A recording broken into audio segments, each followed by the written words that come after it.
Dizem que a história mais bonita que aquela vila já viveu começou com uma peça de ferro que ninguém havia pedido e que ninguém esperava encontrar sobre a mesa de uma escola.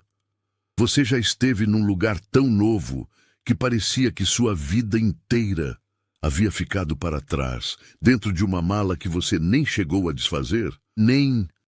Já sentiu aquela mistura estranha de alívio e solidão que vem quando você finalmente escapa de um lugar que havia se tornado sufocante, mas ainda não sabe se o lugar novo vai te acolher ou te engolir?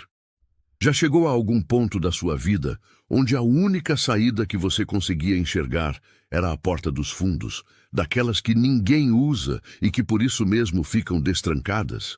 É exatamente assim que ela chegou.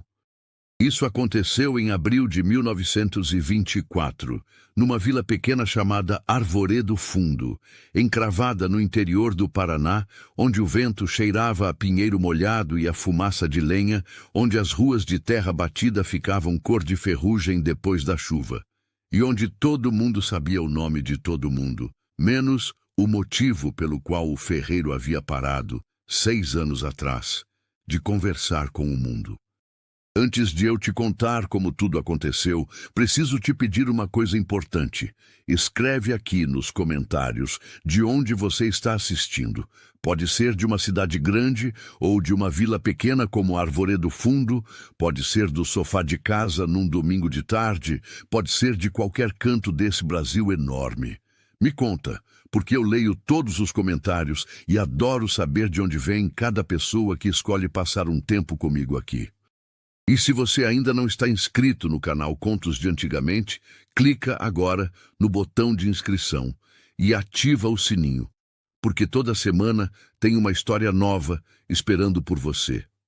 Agora, vamos voltar para 1924 e para uma mulher que havia chegado ao interior do Paraná fugindo de uma dor que ainda não sabia o nome, sem imaginar que ia encontrar exatamente o que precisava num lugar que nem sabia que procurava.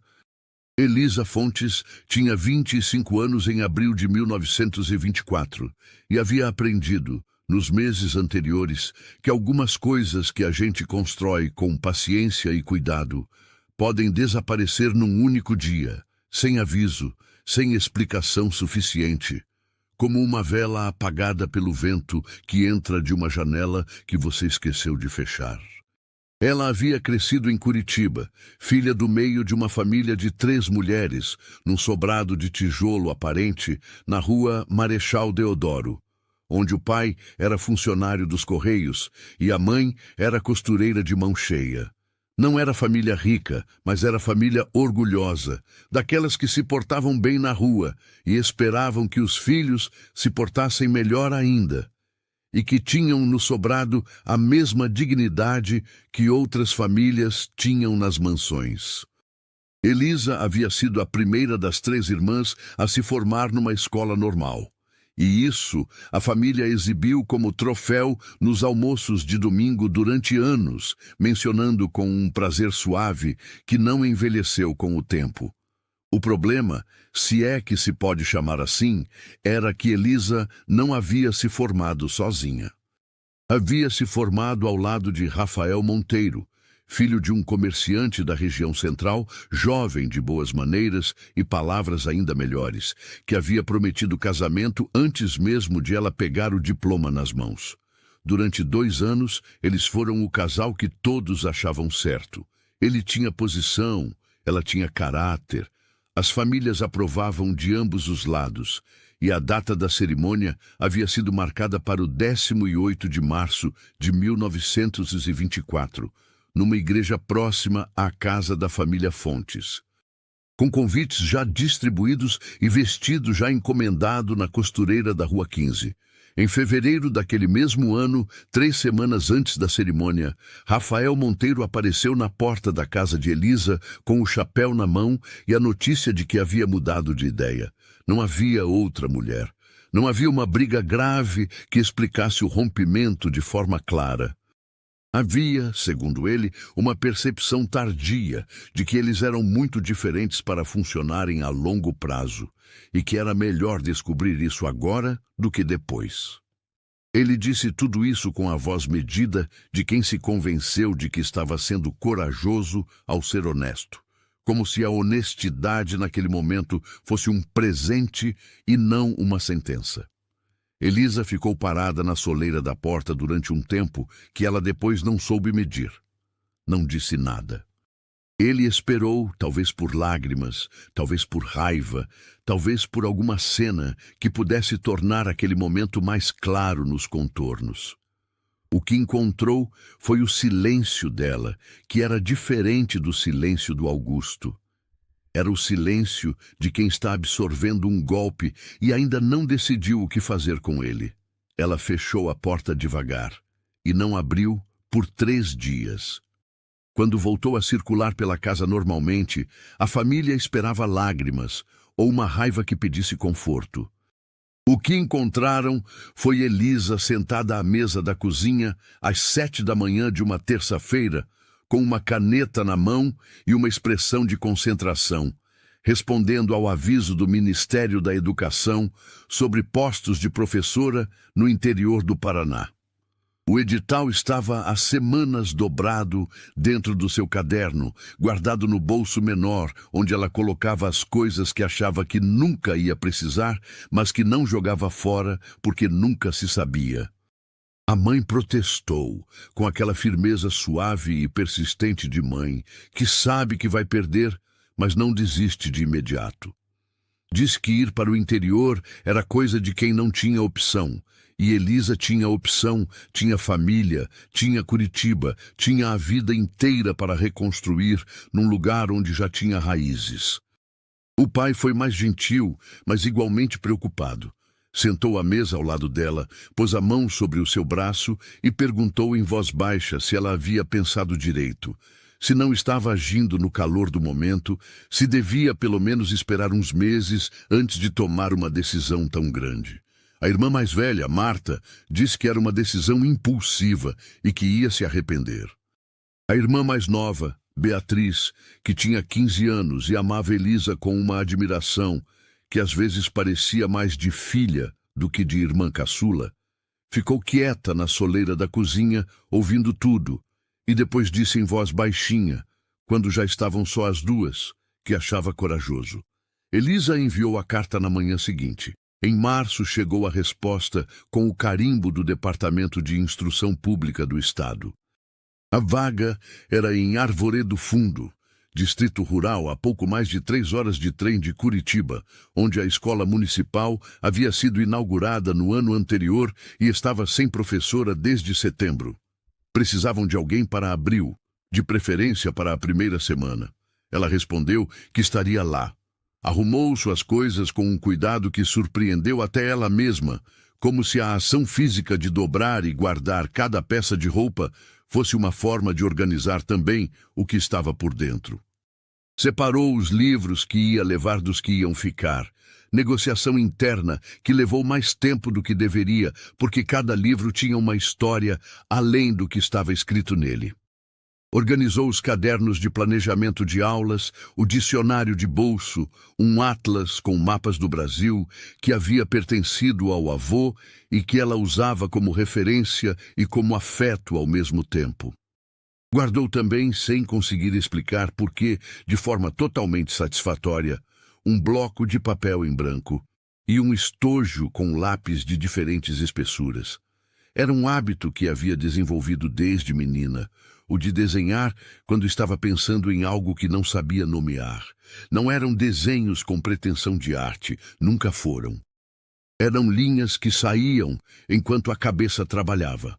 Rostos que ficavam pela metade, janelas com cortinas que ela nunca havia visto, pássaros de asas abertas que às vezes não conseguiam parecer pássaros.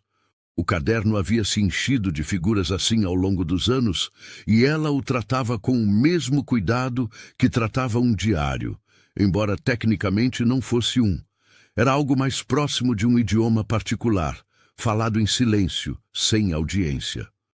Na manhã de 6 de abril de 1924, Elisa Fontes desceu a escada do sobrado com o baú que ia para o vagão de carga e a mala de couro marrom do avô que ia ficar com ela no vagão de passageiros.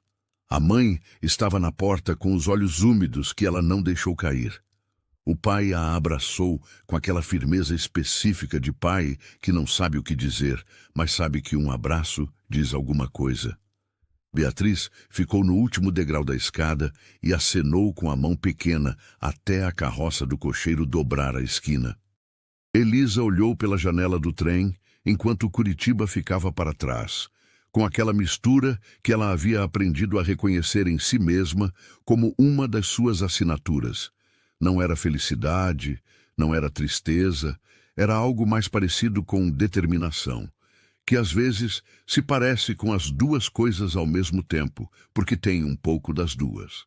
Durante as 3 horas de viagem, ela não leu, não dormiu. Ficou olhando para a paisagem que mudava enquanto o trem ia deixando a cidade para trás e os pinheirais começavam. Depois, as araucárias que pontuavam o horizonte como vigias. Depois, os vales que abriam entre as serras.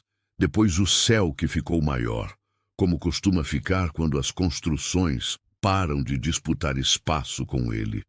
Pensou em Rafael uma vez, durante aquela viagem, e foi apenas uma vez, como quem testa uma ferida com a ponta do dedo para ver quanto ainda dói.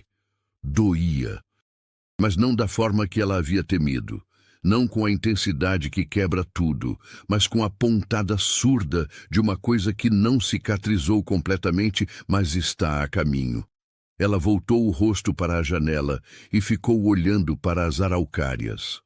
A estação de Arvoredo Fundo era uma construção pequena de madeira, pintada de amarelo mostarda desbotado, com um toldo de zinco que rangia levemente quando o vento batia, e com uma placa pregada torta, que anunciava o nome da vila em letras que o sol havia desbotado até o limite do que ainda se conseguia ler.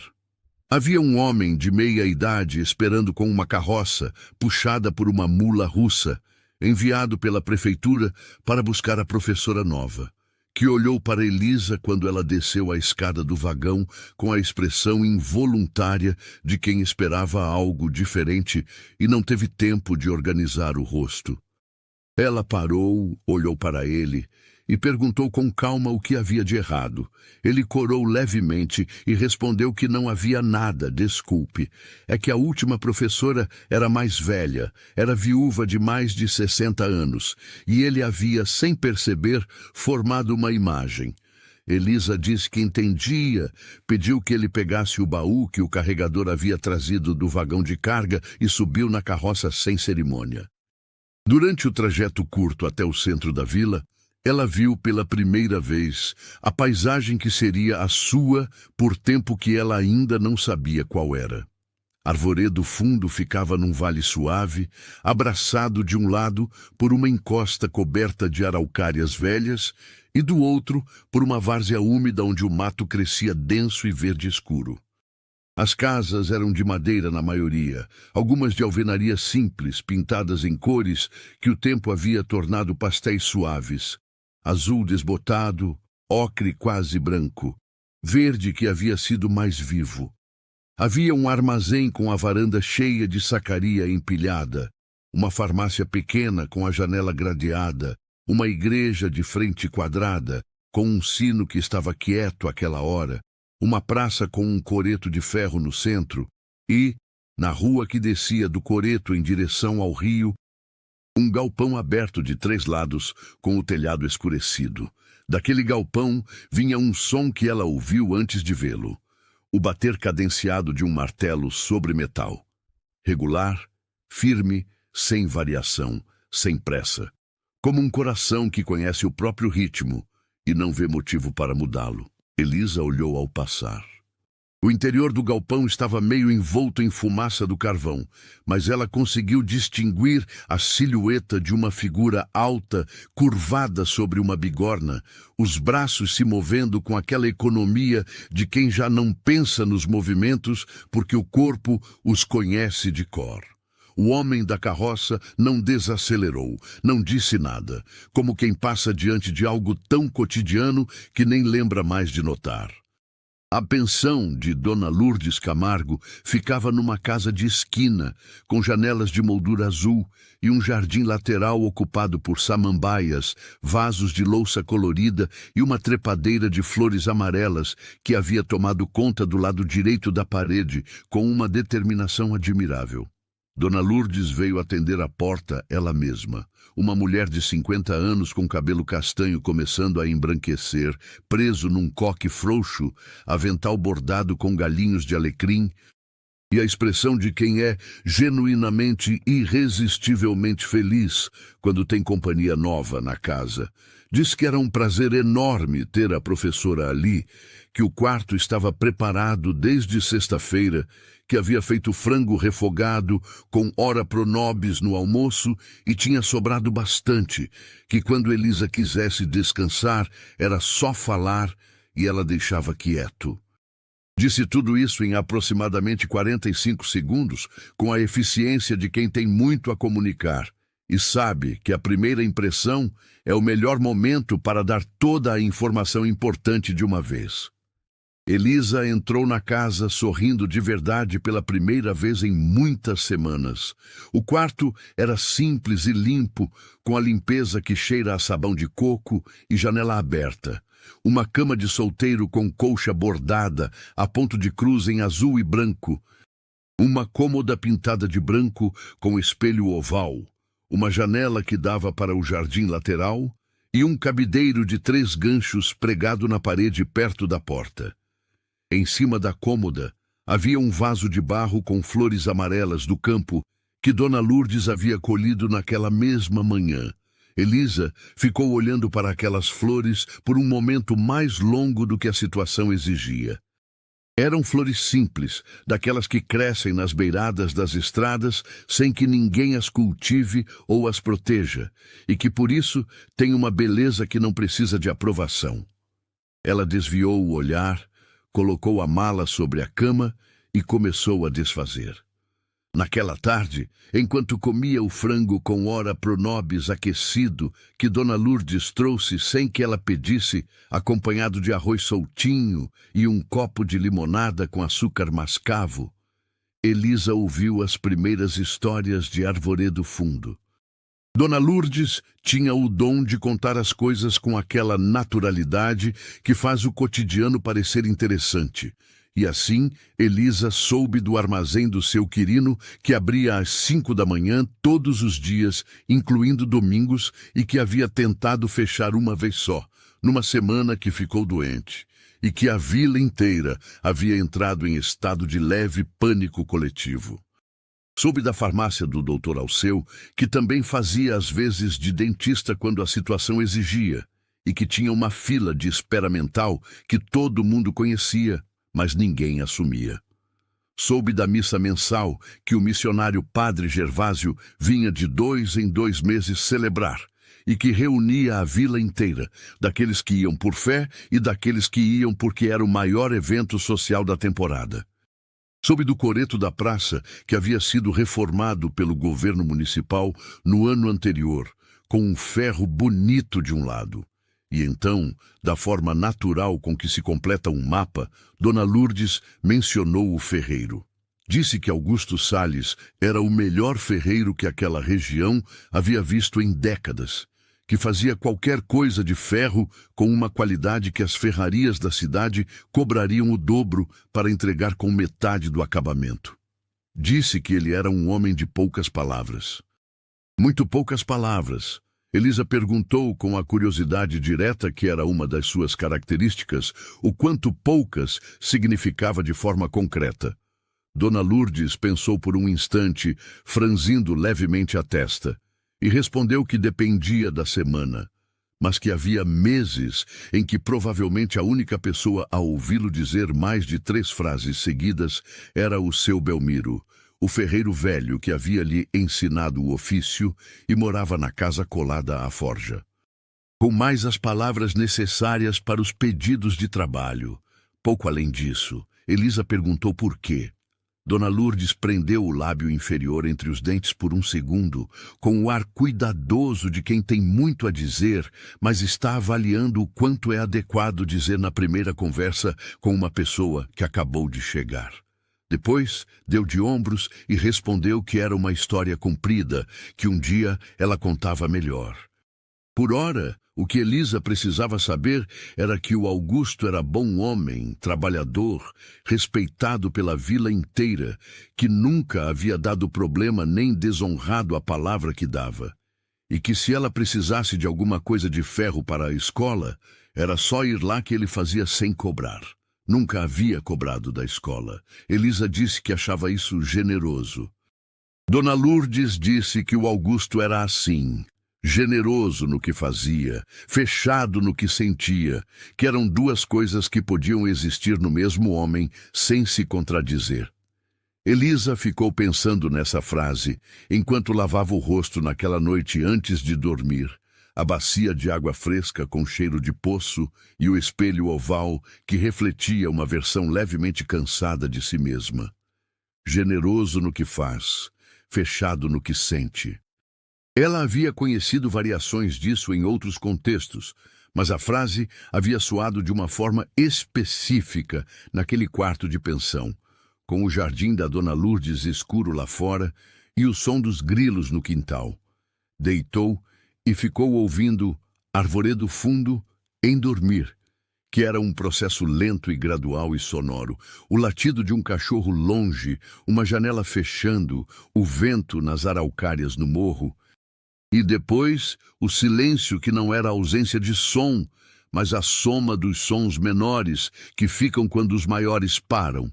Ela dormiu melhor do que havia dormido em semanas.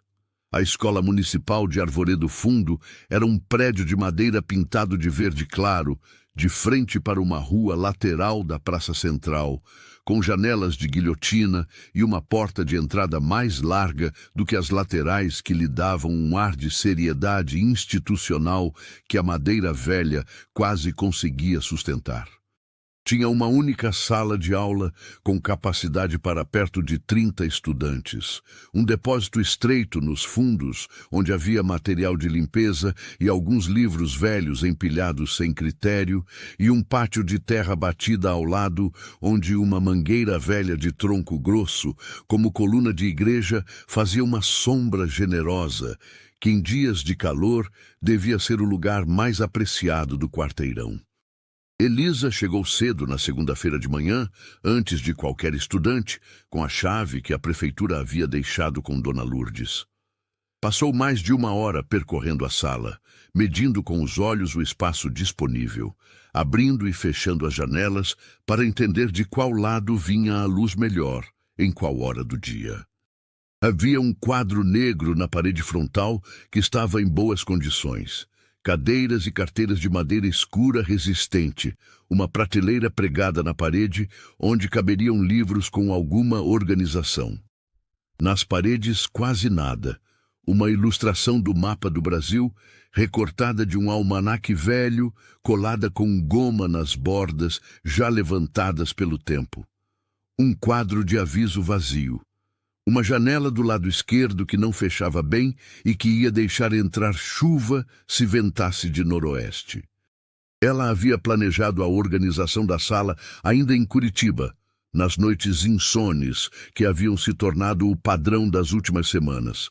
Tinha planos de aula preparados, exercícios de leitura graduados por dificuldade, textos de aritmética pensados para diferentes níveis, porque sabia que numa escola de interior a sala seria mista em idades e em conhecimento.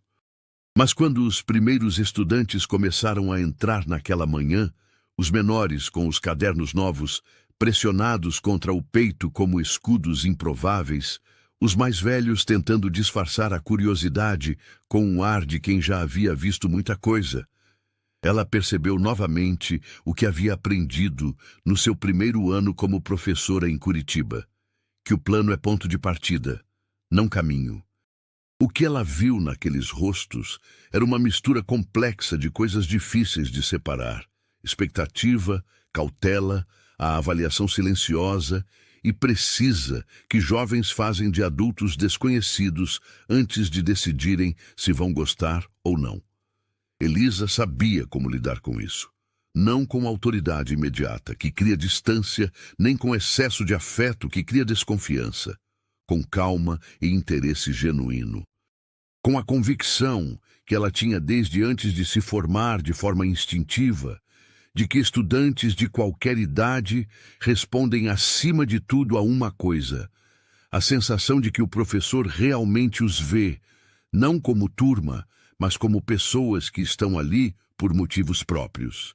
Então começou a aula pedindo que cada um dissesse o nome e uma coisa que gostasse. Só uma coisa.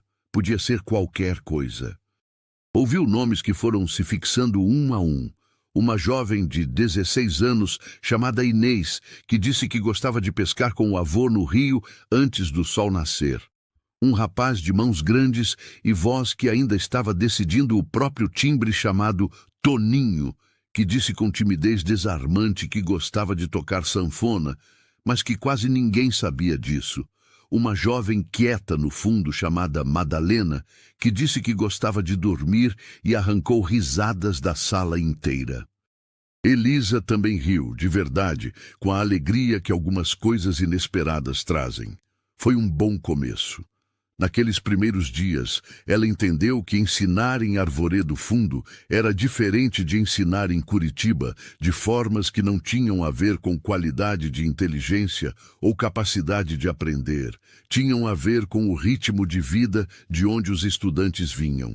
Em Curitiba, os jovens chegavam à escola com a urgência ansiosa de quem vive numa cidade que não para e que cobra resultado. Em Arvoredo Fundo, chegavam com a calma de quem cresceu vendo a safra, que não antecipa, que sabe que as coisas têm o próprio tempo e que apressar o que não está pronto estraga. E Elisa havia aprendido, nas primeiras semanas, a ajustar o ritmo das aulas para respeitar isso sem abrir mão do conteúdo. Era uma calibragem que precisava de atenção constante, mas que, quando acertada, produzia uma qualidade de compreensão que ela raramente havia visto em salas mais apressadas. Havia um prazer específico em ensinar aritmética para jovens que usavam conta no cotidiano, mediação de terreno, cálculo de colheita, divisão de produto de venda. O abstrato virava concreto de forma imediata. E quando ela explicava a divisão longa, com exemplos de saca de arroz e preço de feira, via nos rostos deles aquela faísca de reconhecimento que é a coisa mais bonita que acontece numa sala de aula. O conhecimento que se encaixa no que já existe é o que dura. Ao final do primeiro dia, quando todos haviam ido e a sala havia ficado com aquele silêncio específico que só os espaços de escola têm quando estão vazios, Elisa ficou sozinha, reorganizando as carteiras e fazendo as anotações do dia no caderno. Foi então que percebeu, ao tentar posicionar o mapa do Brasil na parede frontal, onde ficaria visível para todos, que não havia nenhum suporte adequado. O mapa era de papel grosso e razoavelmente grande e precisava de um gancho resistente e bem posicionado para ficar à altura certa e plano o suficiente para ser lido. Ela olhou para a parede, olhou para o mapa dobrado na mão, voltou a olhar para a parede e então lembrou da frase de Dona Lourdes da noite anterior, trancou a escola e desceu a rua em direção à forja. O som do martelo estava lá, mais irregular do que na tarde anterior, como se a peça que estava sendo trabalhada exigisse uma atenção mais cuidadosa, e por isso os golpes fossem mais espaçados, mais calculados. O cheiro chegou antes da visão. Fumaça de carvão vegetal, metal aquecido e algo que ela não soube nomear de imediato. Uma combinação de coisa dura e coisa quente que tinha, estranhamente, uma qualidade quase mineral, quase de terra depois de chuva. Ela parou na borda do galpão. A tarde estava caindo, e a luz do crepúsculo entrava pela abertura oposta, cortada e filtrada pela fumaça em raios de poeira luminosa. Augusto Salles, Estava de costas para ela, curvado sobre a bigorna de ferro fundido com base de madeira, trabalhando uma barra longa com movimentos firmes e precisos que tinham uma cadência própria. Era alto, com ombros largos e uma postura que não era ereta por esforço, mas por hábito de corpo que passou anos naquela posição. Usava um avental de couro escuro com marcas de trabalho de muitos anos, as mangas da camisa de linho arregaçadas até o ombro, e os braços se moviam com a naturalidade de quem faz aquilo há tanto tempo que o corpo já esqueceu completamente que poderia fazer diferente. Elisa ficou um instante sem falar, não por timidez. Ela não era das tímidas, mas pela qualidade daquele silêncio que era raro.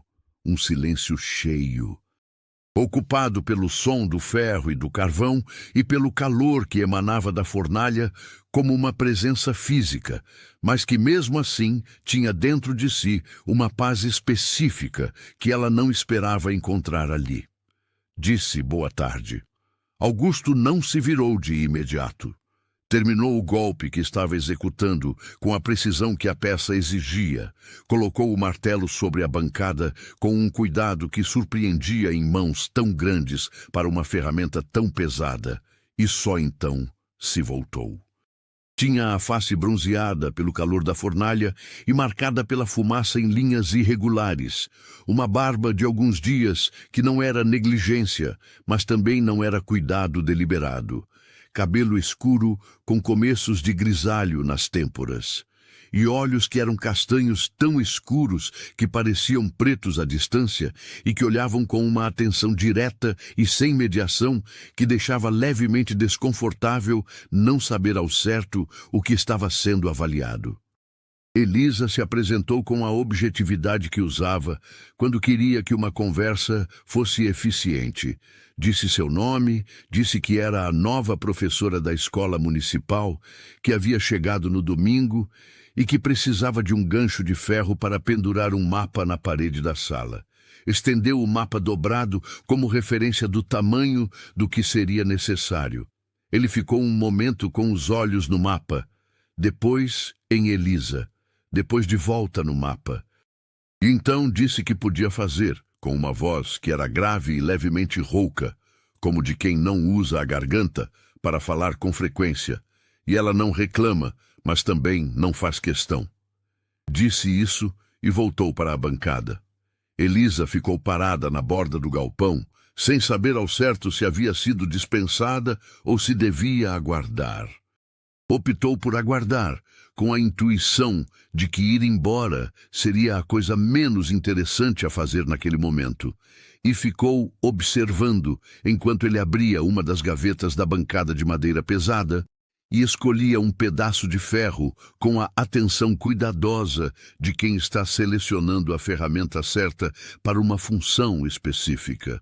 O que aconteceu nos 10 minutos seguintes foi silencioso, mas não foi vazio.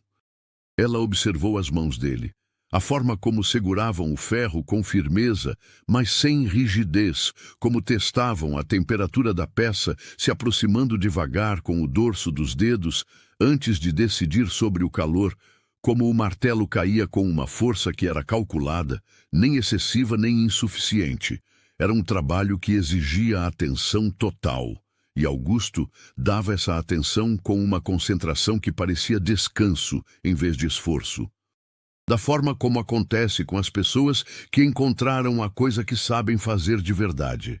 Quando o gancho estava pronto, ele o mergulhou no balde de água ao lado da bigorna. O vapor subiu em nuvem branca com um chiado de satisfação que o ferro faz quando finalmente para de ser outra coisa e se torna o que foi feito para ser. Ele pegou a peça com um pano dobrado, esperou o tempo necessário, e então a estendeu para Elisa. Ela pegou.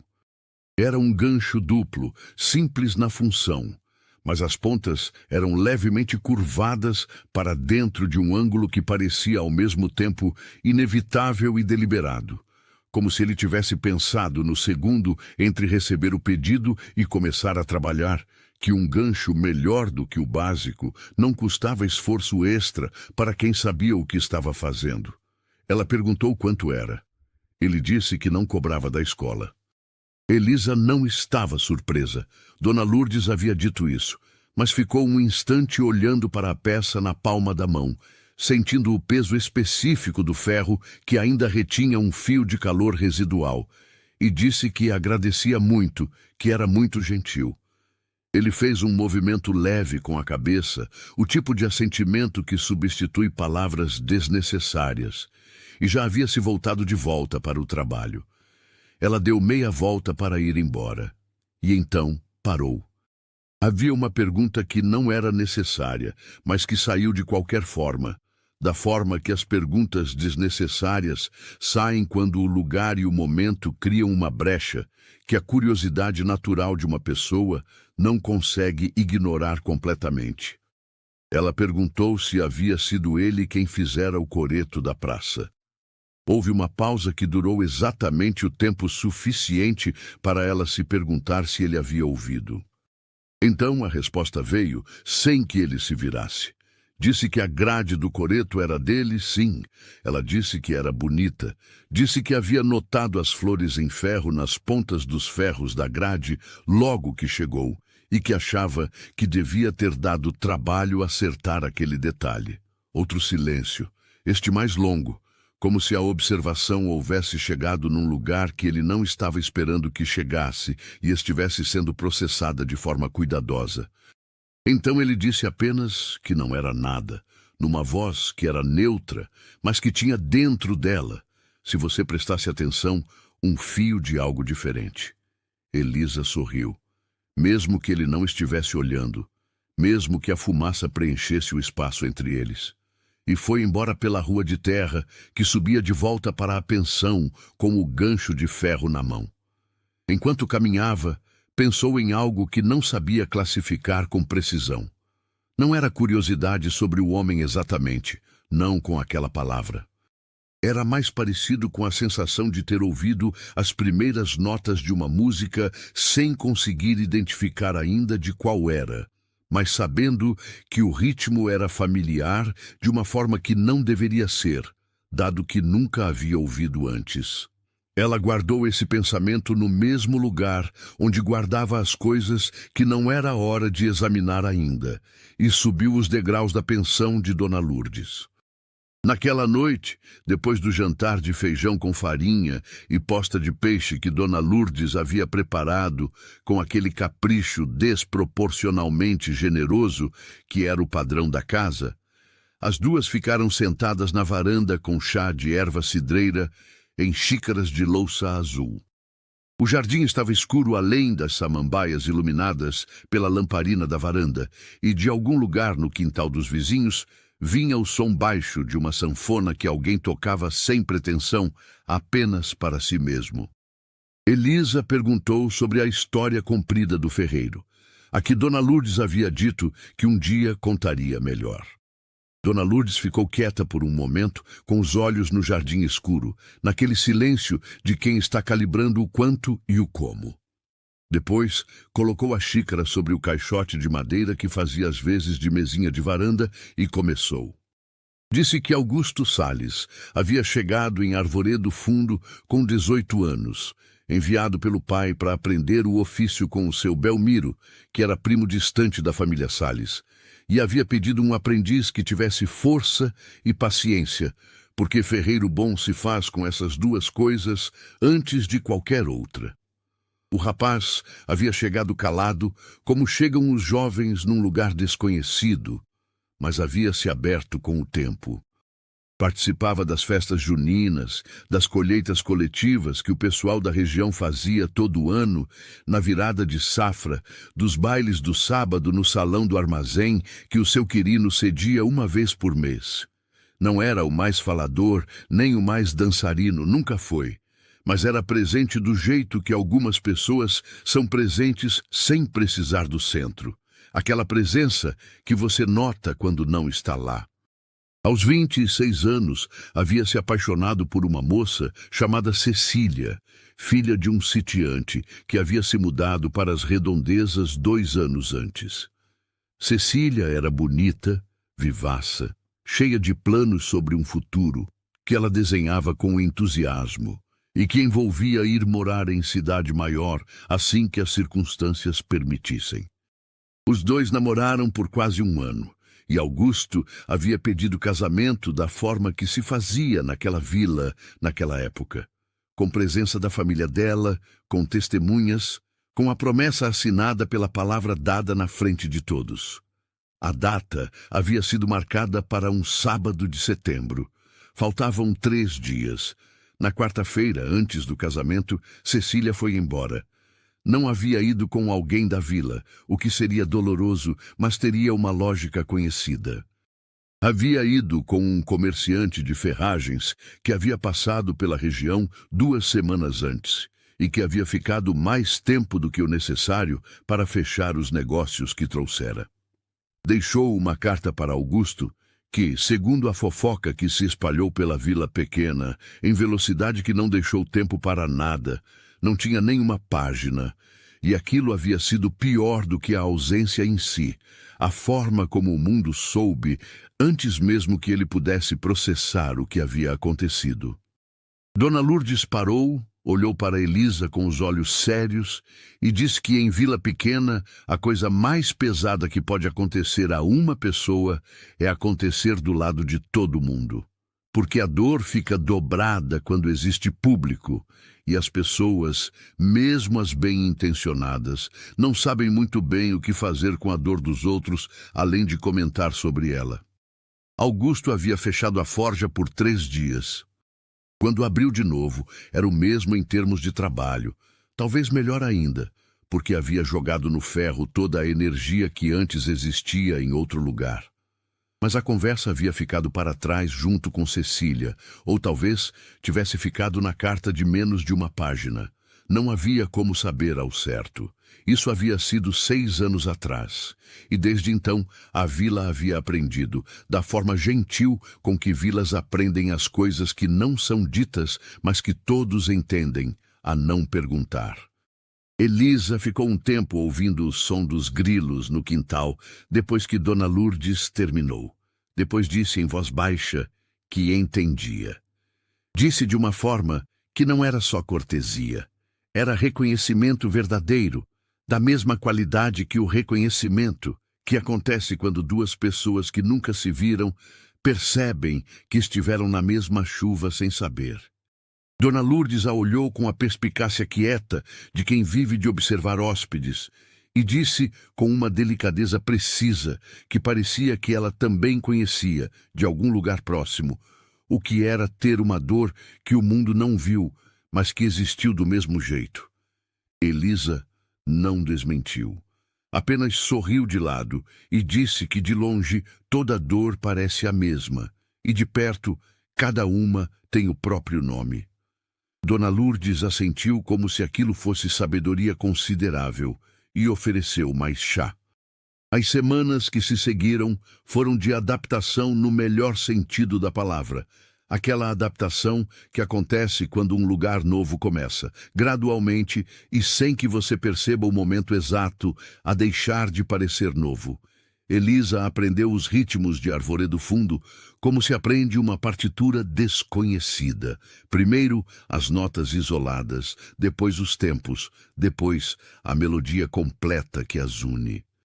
Aprendeu que o armazém do seu Quirino era o verdadeiro centro social da vila, que as conversas mais importantes aconteciam entre as pilhas de sacos de arroz e as prateleiras de latas de querosene, e que o seu Quirino tinha o dom de ouvir sem parecer que estava ouvindo, que é o dom mais valioso em qualquer estabelecimento comercial de interior.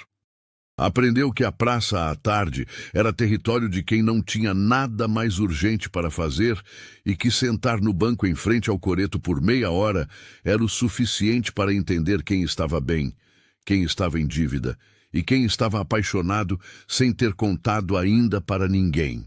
Aprendeu os nomes de todos os seus estudantes e muita coisa além dos nomes.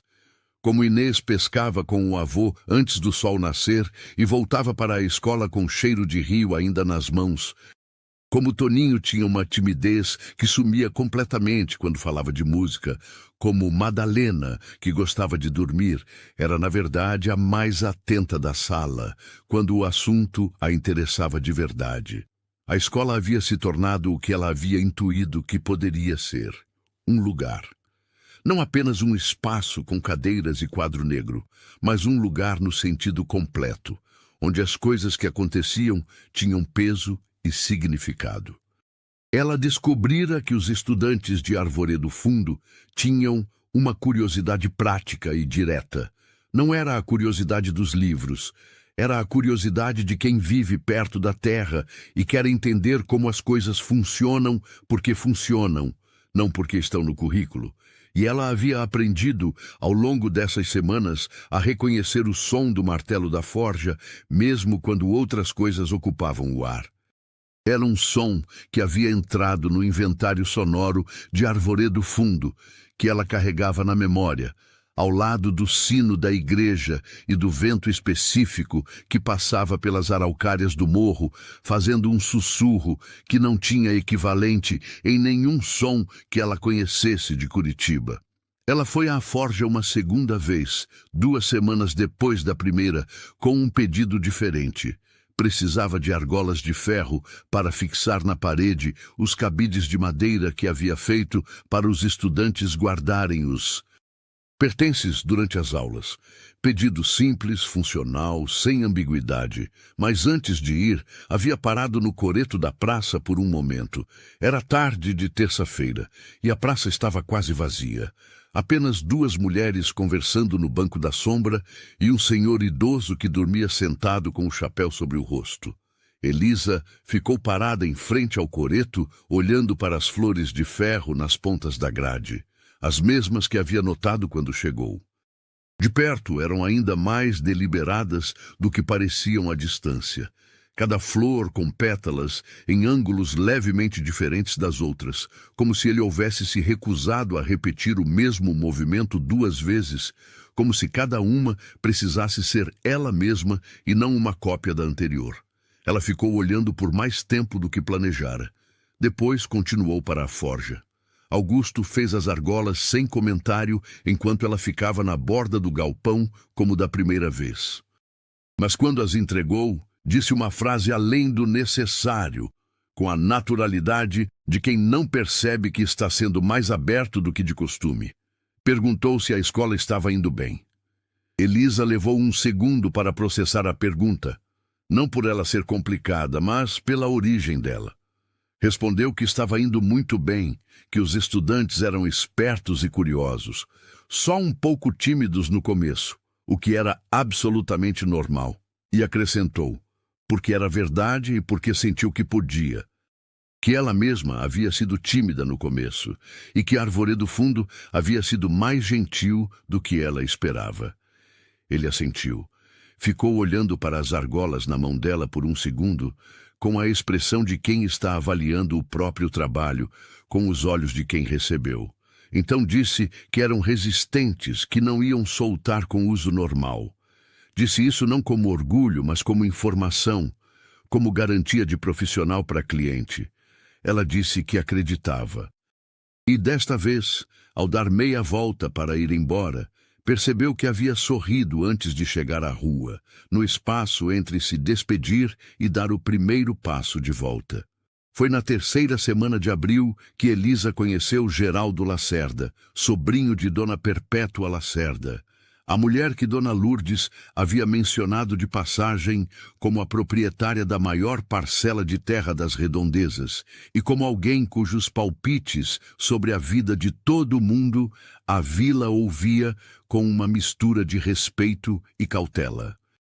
Geraldo apareceu na escola numa tarde com o pretexto de entregar um recado da tia, que a propriedade Lacerda dispunha de uma sala grande que poderia ser cedida para aulas extras, caso a escola precisasse de mais espaço. Ele tinha 30 anos, era bem vestido para os padrões da vila, o que era uma expressão relativa, que neste caso significava calça de tecido bom, sapatos engraxados, cabelo penteado com brilhantina e um paletó que estava 1 grau acima do que a tarde quente justificava. Tinha uma simpatia fluida e eficiente, daquelas que fazem o interlocutor sentir-se especial, de uma forma tão parecida com a forma que a pessoa ao lado provavelmente também se sente especial, que a especialidade deixa de existir. Elisa o recebeu com a cortesia devida, ouviu o recado, disse que agradecia a oferta, mas que por enquanto a escola estava bem servida. Ele ficou mais tempo do que o recado exigia, fazendo conversa sobre Curitiba, sobre a vida no interior, perguntando se ela havia se adaptado, se havia algo de que precisasse. Era uma conversa agradável e ao mesmo tempo um pouco sem substância, como água com sabor. A presença era real, mas não ficava. Quando ele foi embora, Elisa ficou com a impressão vaga de que a visita havia sido sobre alguma outra coisa além do que havia sido dito.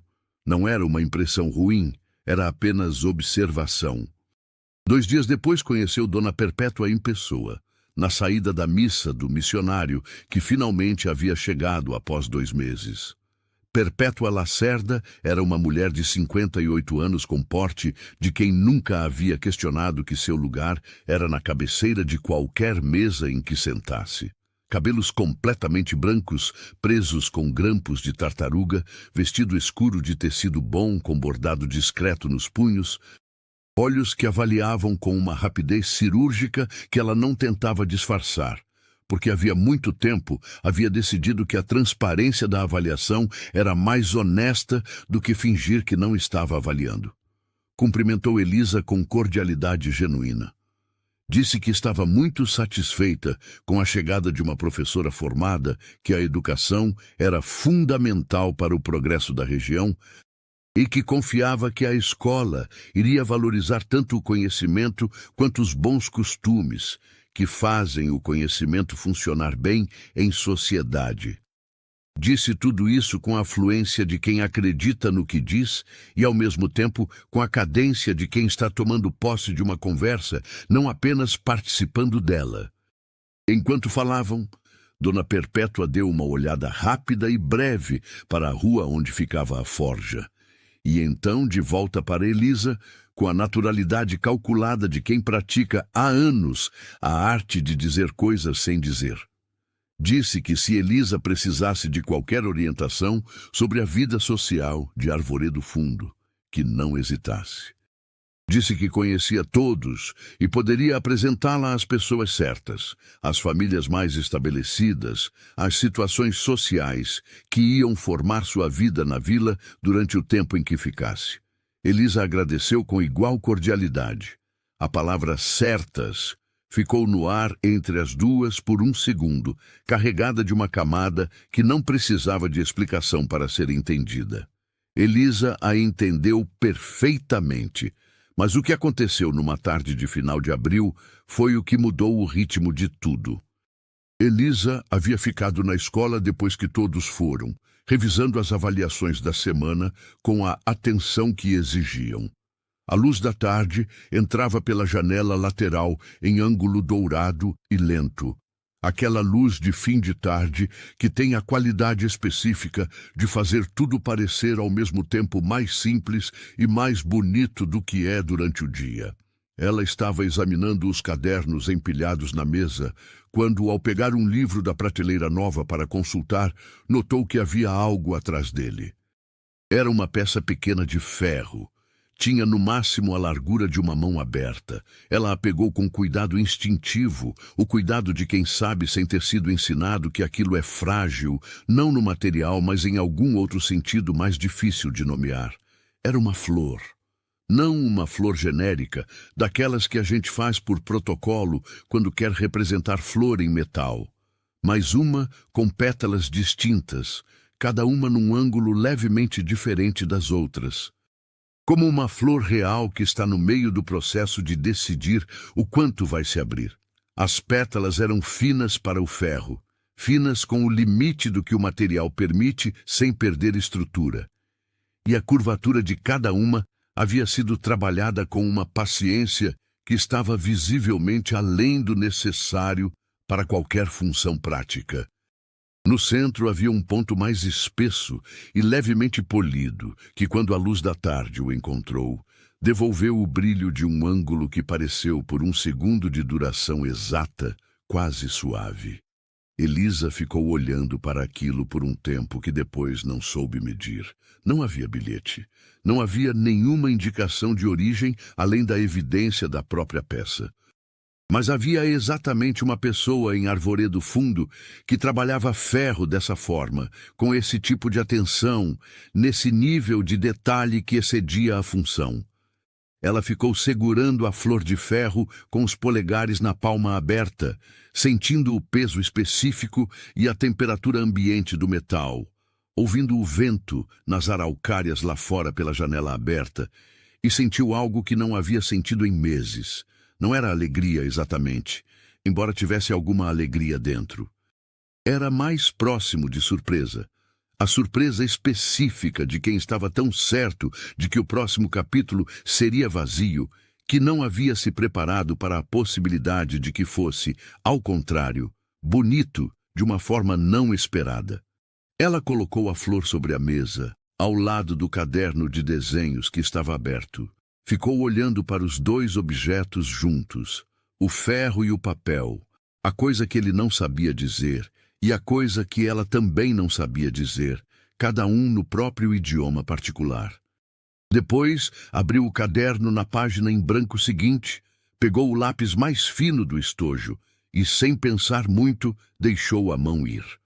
Quando percebeu o que havia saído, eram linhas que formavam, sem que ela tivesse planejado, a silhueta de um homem curvado sobre uma bigorna com a luz do crepúsculo atrás, filtrada pela fumaça em raios que pareciam sólidos.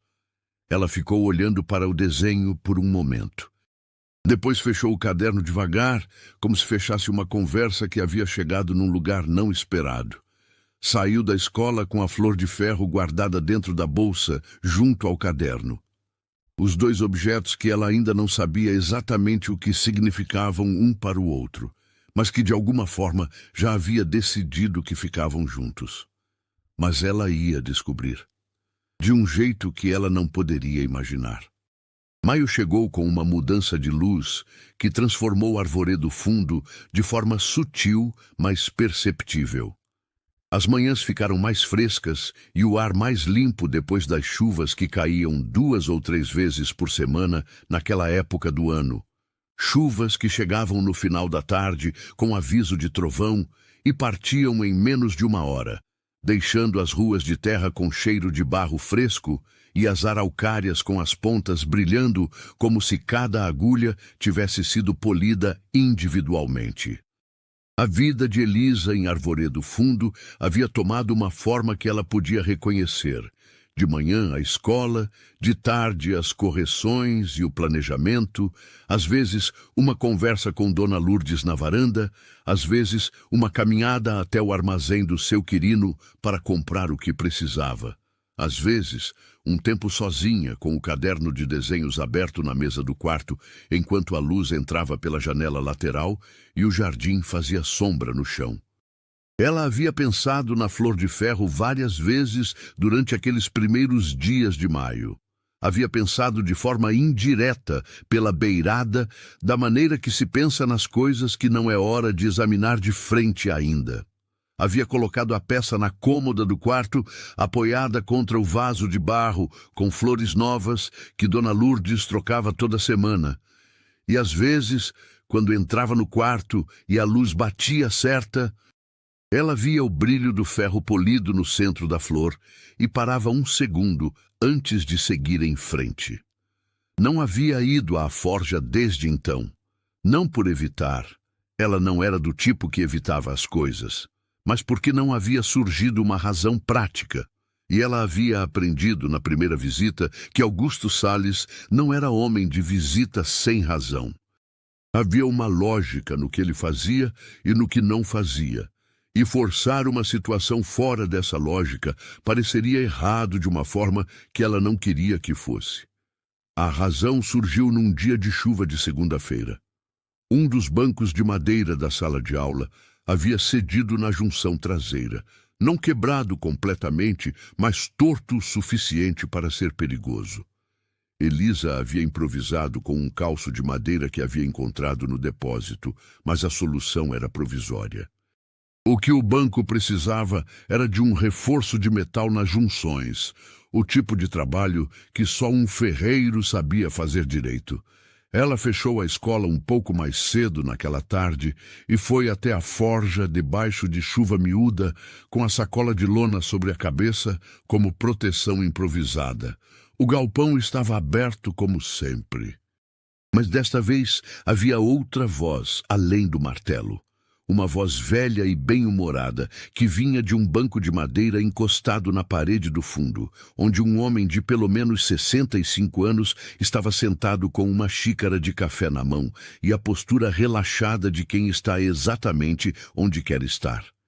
Seu Belmiro era pequeno e seco como um galho de araucária velho, com cabelo completamente branco cortado rente, uma barba curta e olhos de um azul desbotado e esperto que pareciam mais jovens do que o resto do rosto. Quando Elisa entrou no galpão com a sacola de lona ainda sobre a cabeça, ele se virou para ela com a expressão de prazer genuíno de quem recebe visita inesperada que é bem-vinda. Augusto havia parado de trabalhar ao ouvir os passos.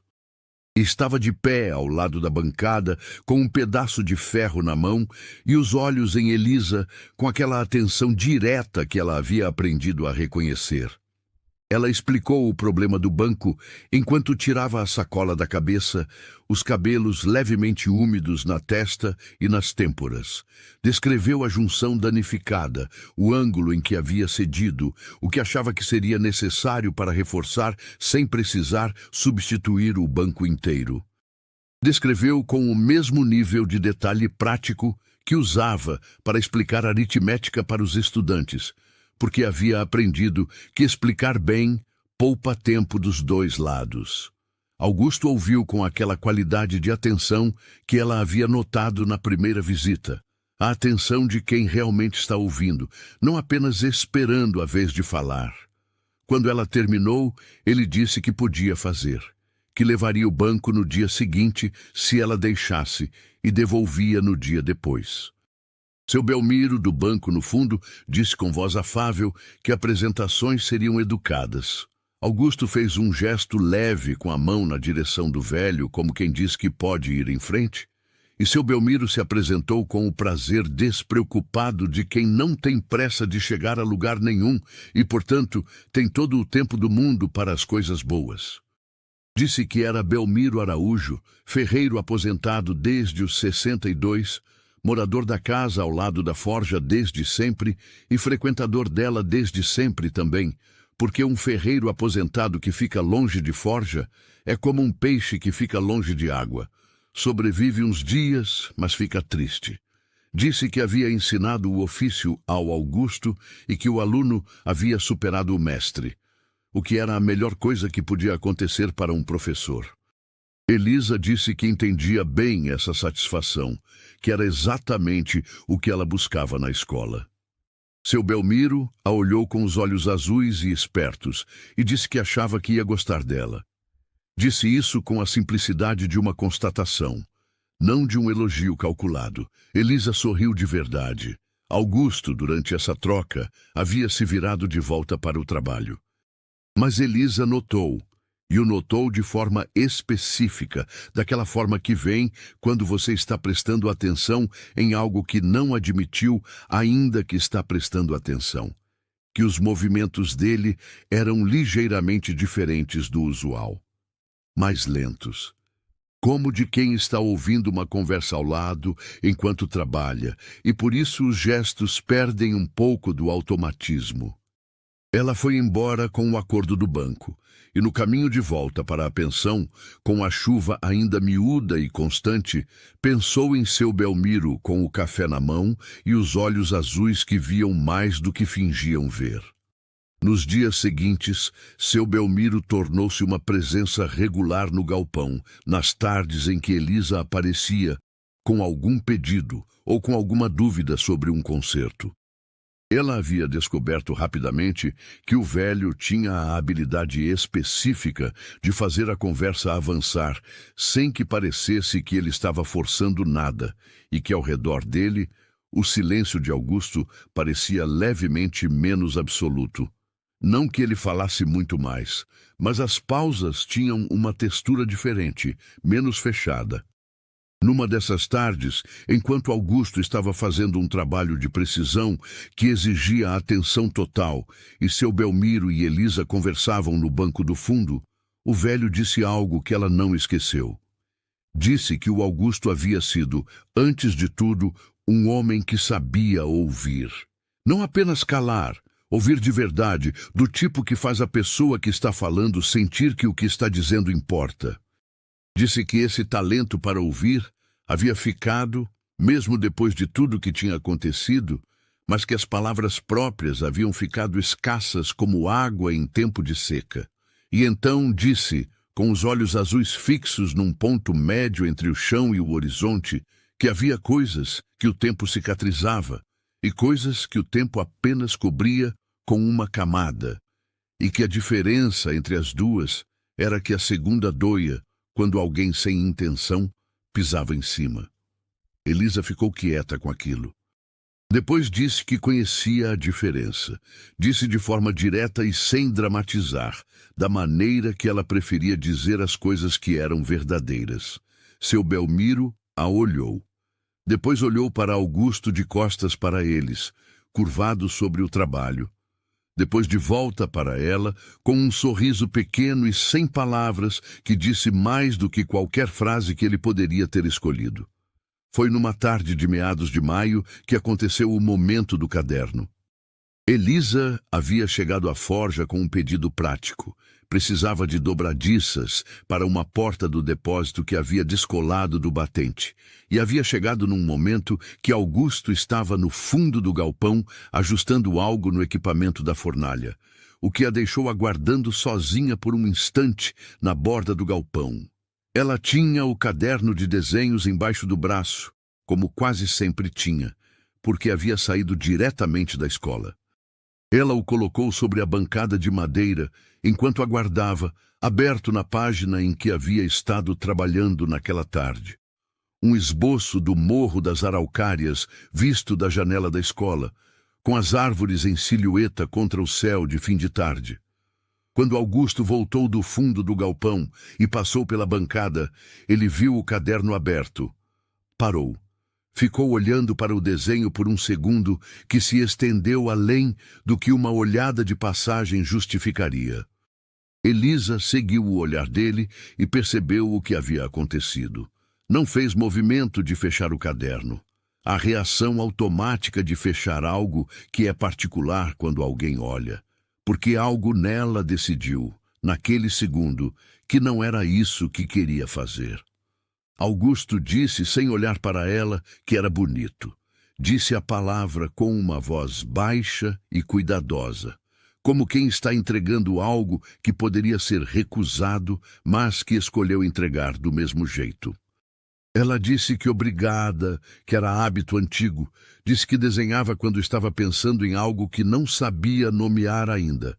Ele olhou para o caderno por mais um instante. Depois perguntou com a voz que era sempre aquela mesma, grave, econômica, se podia ver outra página. Perguntou isso como quem não sabe ao certo se a pergunta é adequada, mas a faz de qualquer forma. Ela virou uma página. Era o desenho da forja que havia feito sem perceber na primeira semana. A silhueta de um homem curvado sobre a bigorna com a luz do crepúsculo atrás, filtrada pela fumaça. Houve um silêncio de textura diferente de todos os anteriores. Ele ficou olhando para aquele desenho por um tempo que ela depois não soube medir, e ela ficou olhando para ele olhando, e o galpão estava quente e quieto, com apenas o crepitar baixo do carvão na fornalha como som de fundo. Então ele disse, numa voz ainda mais baixa do que de costume, que não sabia que era assim que parecia daqui de fora. Ela respondeu que era exatamente assim, que havia algo naquele trabalho que ela havia tentado capturar sem saber se havia conseguido, uma qualidade de atenção que não se via com frequência. Ele ficou quieto. Mas era um silêncio diferente dos anteriores. Aquele silêncio que não é ausência de resposta, mas a presença de uma resposta que ainda está sendo formada em algum lugar interno que não usa palavras. Depois, virou o rosto para a bancada, pegou as dobradiças que havia preparado e as entregou para ela. E disse, olhando para as dobradiças na mão dela, em vez de para os olhos dela, que se ela quisesse podia deixar o caderno ali alguma vez e ver o que tinha guardado na caixa embaixo da bancada. Ela perguntou o que havia na caixa. Ele disse apenas que era o equivalente do caderno, só que em ferro. Ela ficou olhando para ele por um momento e algo que havia estado se formando devagar, sem que ela soubesse nomear o processo, chegou perto o suficiente da superfície para ela sentir o calor. Não disse nada ainda, mas quando foi embora naquela tarde a passos mais lentos do que de costume, ela sabia que havia cruzado alguma fronteira cujo nome ainda não tinha, mas que existia e que era real. Era sábado, quando Elisa finalmente pediu para ver o que havia na caixa. Augusto ficou um segundo olhando para ela com aquela expressão que ela havia aprendido a ler nos meses anteriores. A expressão de quem está avaliando se a coisa que está prestes a fazer é uma boa ideia, consciente de que já tomou a decisão, mas ainda testando a possibilidade de recuar. Então se abaixou, puxou de embaixo da bancada uma caixa de madeira escura que havia pertencido a alguma embalagem de material de trabalho e que havia sido adaptada com uma trava simples de ferro. Abriu a trava e colocou a caixa sobre a bancada diante de Elisa. Dentro havia flores. 6 delas, cada uma diferente, cada uma feita de ferro com uma atenção que era da mesma família da flor que ela havia encontrado na escola, mas que individualmente tinha uma personalidade distinta. Havia uma com pétalas fechadas, quase um botão, o ferro curvado com uma tensão que parecia suspensa. Havia uma com pétalas abertas ao máximo, os rebordos polidos até um brilho suave. Havia uma no meio de tudo isso, nem aberta nem fechada, que era de longe a mais trabalhada das 6, com detalhes nas nervuras das pétalas que alguém teria de se aproximar muito para ver, mas que estavam lá. Elisa ficou olhando para aquilo com as 2 mãos apoiadas na borda da bancada e o silêncio que ela usava quando estava processando algo maior do que o espaço que havia se preparado para receber. Depois disse, sem tirar os olhos das flores, que era extraordinário. Disse que não havia palavra melhor, que era o tipo de coisa que deveria estar em exposição, num lugar onde pessoas pudessem ver. Ele disse que não eram para exposição. Disse isso de forma simples, sem elaborar, como quem está dando uma informação e não fazendo uma revelação. Mas a informação tinha dentro dela uma revelação do mesmo jeito, e os 2 sabiam. Elisa o olhou. Ele estava olhando para as flores na caixa, não para ela. Mas havia algo no ângulo do rosto dele, na forma em que os ombros estavam, que era diferente de qualquer vez anterior. Uma abertura que era quase física, como um espaço que havia estado fechado e que por alguma razão e por alguma decisão pequena e enorme ao mesmo tempo havia deixado uma fresta. Ela disse que a flor que ele havia deixado na escola estava na cômoda do quarto dela. Disse isso com a mesma simplicidade com que ele havia dito que as flores não eram para exposição, informação que era revelação. Ele ergueu os olhos para ela. Foi a primeira vez que ela ouviu olhar diretamente para ela por tempo suficiente para que houvesse troca real, não apenas avaliação. Os olhos castanhos e escuros tinham dentro deles algo que ela reconheceu, da forma que só se reconhece quando se conhece de dentro. A solidão específica de quem havia aprendido a se bastar por necessidade, mas que carregava o peso disso sem reclamar. Depois, ele desviou o olhar para a bancada. Mas havia algo entre eles que antes não estava, alguma coisa que não precisava de nome imediato porque existia de qualquer forma. E foi nessa semana de finais de maio que Geraldo Lacerda apareceu na escola 3 vezes, trazendo a cada visita algum pretexto diferente. Uma vez com frutas da fazenda da tia como presente para a escola. Uma vez com uma proposta de Dona Perpétua de patrocinar livros novos caso a escola precisasse. Uma vez, simplesmente para dizer que havia passado por perto e que tinha ficado curioso se ela estava se adaptando bem. Elisa o recebia sempre com cordialidade. Ele era agradável de forma suficiente para que a cortesia fosse fácil e insuficiente em algo que ela não conseguia precisar para que a conversa ficasse apenas naquele nível. Então, antes do mês de junho começar, veio a carta de Curitiba. Chegou num envelope com o carimbo do Departamento de Instrução Pública do Paraná, endereçado a ela, e Dona Lourdes a entregou na hora do café da manhã, com a expressão de quem está entregando algo que não sabe o que é, mas que suspeita ser importante. Era oficial e formal, e Elisa a leu 2 vezes ali mesmo na mesa, antes de dobrar e guardar no bolso. Era uma oferta. A escola normal onde ela havia se formado em Curitiba estava abrindo uma posição de professora formadora, a professora que treinava as futuras professoras. Era um cargo de prestígio, de impacto maior, com remuneração consideravelmente superior. A diretora, que havia sido sua professora durante a formação e que a conhecia bem, havia indicado especificamente o nome de Elisa. A posição precisava de resposta em 30 dias. Elisa dobrou o papel, colocou no bolso e terminou o café sem que sua expressão mudasse de forma perceptível. Dona Lourdes a observou com os olhos que sabiam ver e ficou quieta, o que era a forma mais respeitosa de dizer que havia notado. Naquela noite, sozinha no quarto com a lamparina acesa e o jardim escuro lá fora, Elisa ficou olhando para a flor de ferro na cômoda por um longo tempo. Depois, abriu o caderno de desenhos. Ficou com o lápis suspenso sobre a página em branco, sem que nada saísse. Fechou o caderno, ficou deitada ouvindo o vento nas araucárias e o cachorro longe e Arvoredo fundo dormindo, e não conseguiu dormir por muito tempo.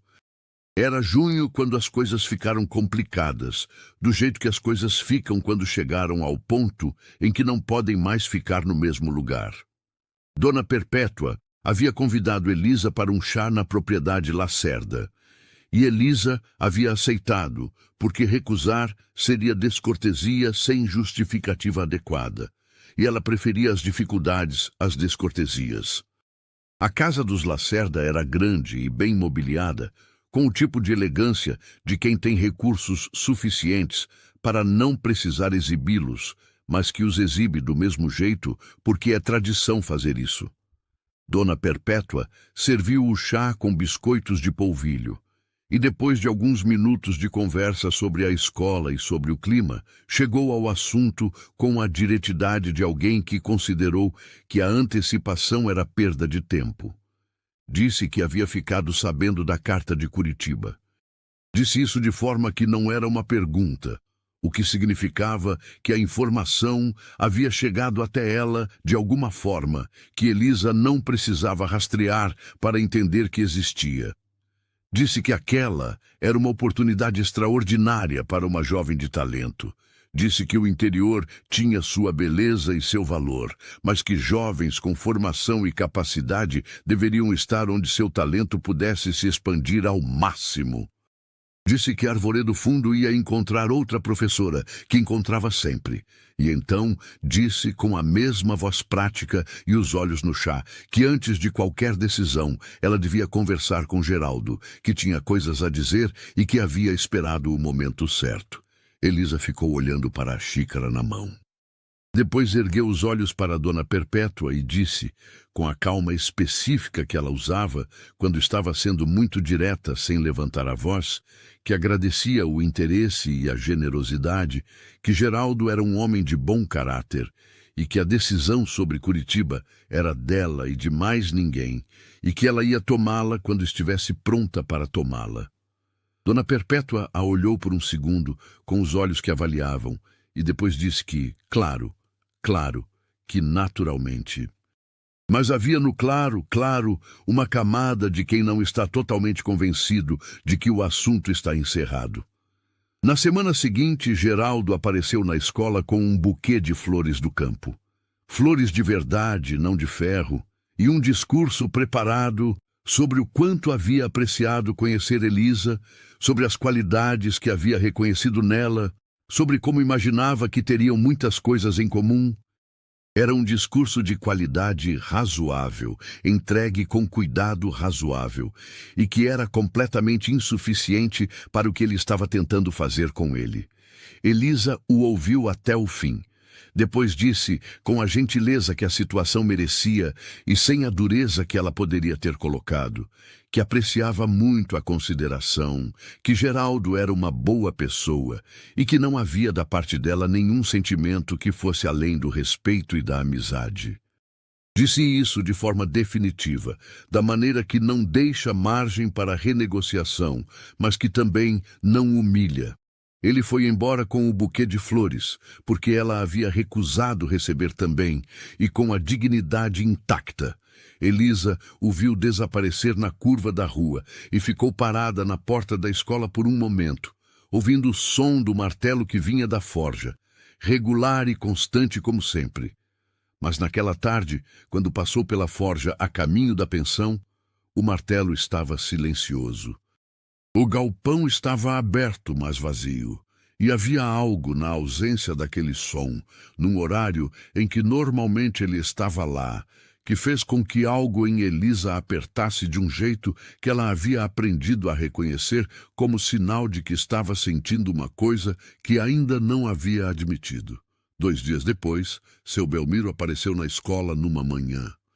Apareceu sozinho, sem pretexto, com o chapéu de palha na mão e os olhos azuis e espertos, com a expressão de quem tem algo a dizer, e escolheu o momento com cuidado. Elisa o convidou para entrar. Puxou uma cadeira, serviu água da moringa que mantinha sobre a mesa e esperou. Seu Belmiro disse que não devia estar ali, mas que estava do mesmo jeito, porque havia chegado a uma idade onde sabia a diferença entre interferir na vida dos outros e fazer o que precisava ser feito quando ninguém mais ia fazer. Disse que o Augusto havia visto ela com o Geraldo na semana anterior. Não havia visto a recusa. Havia visto a chegada, o buquê, o tempo que ficaram na porta da escola, e que depois de ver, havia fechado a forja mais cedo e que desde então estava mais fechado do que de costume, que era dizer muito. Elisa ficou quieta. Seu Belmiro disse que o Augusto nunca havia falado sobre ela de forma direta, que não era do jeito dele, mas que havia coisas que um homem comunicava sem usar palavras e que quem conhecia o Augusto Salles há 15 anos conseguia ler o que estava escrito naquelas coisas que ele não dizia. Disse que as flores de ferro na caixa, embaixo da bancada, antes de Elisa chegar, estavam lá há 2 anos e nunca haviam saído de dentro da caixa. E que a que havia ido parar na escola havia saído da caixa. Fez uma pausa, bebeu um gole de água. E então disse, olhando para ela de forma direta, que ele não sabia o que havia na carta de Curitiba, mas que se ela ia embora, e não sabia o que havia entre ela e o Augusto, que ela soubesse que ia embora sem a informação completa, e que às vezes as decisões que a gente toma sem a informação completa são as que a gente carrega pelo resto da vida, perguntando como teriam sido. Elisa ficou olhando para a mesa por um momento. Depois, ergueu os olhos para o velho ferreiro e disse obrigada. Disse de verdade. Seu Belmiro colocou o chapéu de palha na cabeça, disse que não havia dito nada e foi embora pela rua de terra batida com o passo de quem tem todo o tempo do mundo e nenhum pressa de chegar. Elisa ficou sozinha na escola vazia por um longo tempo naquela manhã. Depois, abriu o caderno de desenhos. E desta vez, as linhas que saíram, ela deixou sair sem tentar guiá-las. E quando parou de desenhar, havia uma flor de ferro no papel.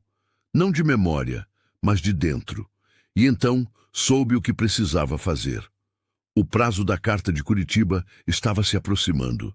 Faltavam 5 dias quando Elisa acordou de manhã com a clareza específica que às vezes vem depois de uma noite longa e não exatamente bem dormida, mas que tem dentro dela o resultado de um processo que aconteceu enquanto a cabeça trabalhava no escuro. Ela havia chegado perto de uma decisão, mas havia uma coisa que precisava acontecer antes que a decisão pudesse ser completamente tomada, e essa coisa não dependia só dela. Fez a escola naquela manhã com a concentração de sempre, sem que os estudantes percebessem nada diferente, porque ela havia aprendido a separar o que era de dentro do que precisava ser de fora. E essa era uma habilidade que valorizava em si mesma. Ao fim do dia, depois que todos foram, ela trancou a escola e desceu a rua em direção à forja. Era quarta-feira e o martelo estava lá, constante como sempre. Ela entrou no galpão com o passo firme de quem tomou uma decisão sobre um passo específico, se não sobre o caminho inteiro. Augusto estava de costas, trabalhando. Não se virou de imediato ao ouvir os passos, o que era de costume. Mas quando se virou, ela percebeu que ele sabia que era ela antes de ver, da forma que se sabe quando se aprendeu a reconhecer o passo de uma pessoa sem saber que estava aprendendo. Ela disse boa tarde. Disse que havia algo que queria que ele soubesse. Ele ficou parado com o martelo ao lado, os olhos nela, sem dizer nada. Mas era o silêncio de quem está ouvindo, não de quem está ausente. Ela disse que havia uma oferta de Curitiba, que ele provavelmente já havia sabido disso, porque em Vila Pequena as coisas chegam antes das pessoas. Disse que era uma boa oportunidade, que a diretora era alguém que ela respeitava, que o cargo era de impacto real. Disse tudo isso de forma simples, sem enfeitar. E então disse que havia visto o Geraldo e as flores e que entendia o que havia parecido. E que o que havia parecido não era o que era. Que havia dito não com toda a clareza necessária. Augusto ficou olhando para ela. Havia algo no rosto dele que ela não conseguia ler com precisão, que era novo. Não o silêncio de costume, mas algo mais próximo da superfície, mais presente. Ela continuou. Disse que havia chegado à Arvoredo Fundo, achando que estava saindo de uma coisa, e que havia descoberto que estava chegando em outra.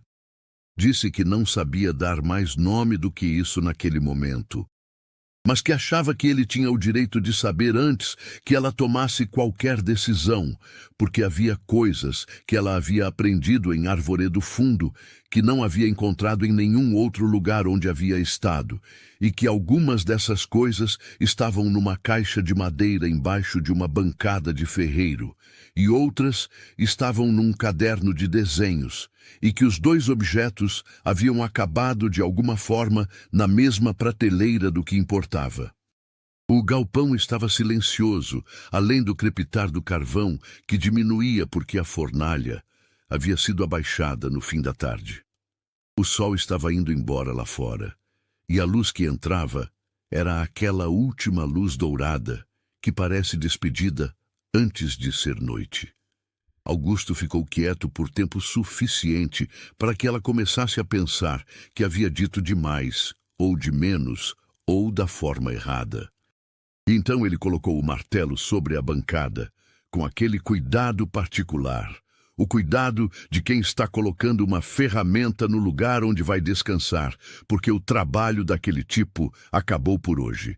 E disse, com a voz grave e rouca, que ela conhecia, mas com algo dentro dela, que era diferente de todas as vezes anteriores. Disse que tinha coisas que havia guardado por muito tempo, porque havia aprendido que as palavras podiam ser tomadas de volta pelas circunstâncias, e que o silêncio, pelo menos, era honesto naquilo que prometia. Disse que desde que ela havia chegado à borda do galpão, naquele dia de abril, com um mapa dobrado na mão, havia algo que ele não sabia nomear, mas que não ia embora quando ele tentava ignorar. Disse que havia feito a flor de ferro para a escola, porque havia coisas que o ferro conseguia expressar que ele não conseguia com palavras, e que havia achado que era suficiente. Disse que havia sido errado achar isso.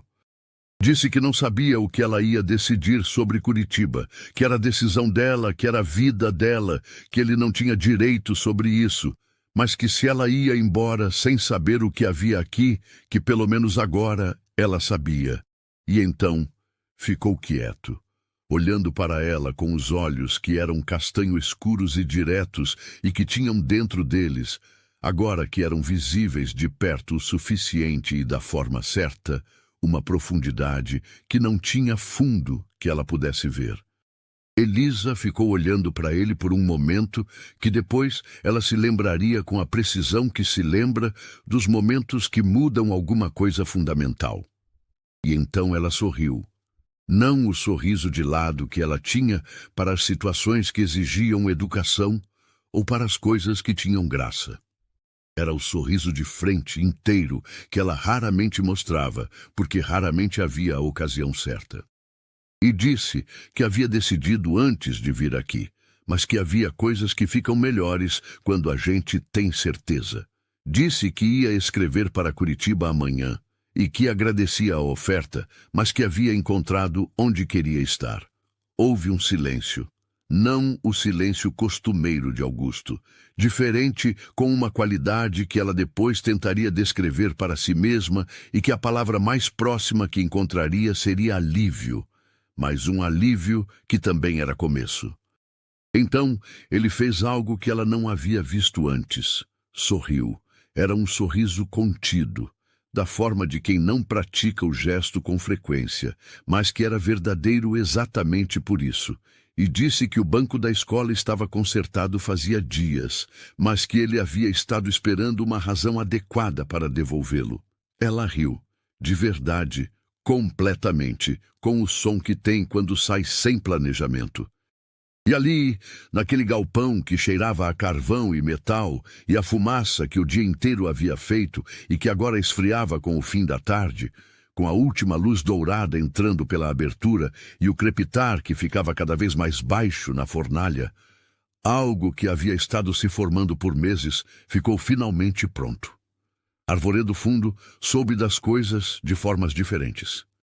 Dona Lourdes soube primeiro, porque Elisa chegou na pensão naquela noite com uma leveza nos passos que Dona Lourdes reconheceu imediatamente, da mesma forma que se reconhece o tempo que mudou antes de olhar pela janela. Não disse nada, apenas pôs um pouco mais de açúcar no chá e sorriu para a xícara. Seu Belmiro soube, porque no dia seguinte, quando chegou para o café da manhã na forja como era de costume, Augusto já estava trabalhando, mas havia algo diferente na forma como o martelo caía. Não mais pesado, não mais leve, mas de uma forma que o velho ferreiro reconheceu como de um homem que está carregando menos do que estava carregando antes. O seu quirino soube pelo armazém, como sabia de tudo, e tratou de guardar o sorriso para quando estivesse sozinho entre as prateleiras. Dona Perpétua soube por Geraldo, que soube pela vila, e que ficou quieta sobre o assunto com a dignidade de quem sabe quando um plano chegou ao fim sem amargura adicional, porque no fundo Perpétua era mais complicada do que parecia, e a parte mais complicada dela reconhecia, quando pressionada, que o ferreiro calado e a professora nova eram a história mais interessante que a vila havia visto em anos. E assim Elisa escreveu a carta para Curitiba, agradecendo a oportunidade e declinando com respeito. E Augusto devolveu o banco da escola numa manhã de sol com seu Belmiro, ajudando a carregar e fazendo mais conversa do que o necessário. E Elisa o recebeu na porta da escola com o sorriso de frente que ele havia descoberto que existia. As coisas foram acontecendo da forma que as coisas acontecem, quando os obstáculos principais foram resolvidos, e o que fica é o processo de construção, que é mais lento e mais bonito e mais real do que o drama que vem antes. Eles não se tornaram outro tipo de silêncio. Ela continuou sendo quem falava e perguntava e observava. E ele continuou sendo quem ouvia e respondia com precisão, e que comunicava mais com o que fazia do que com o que dizia.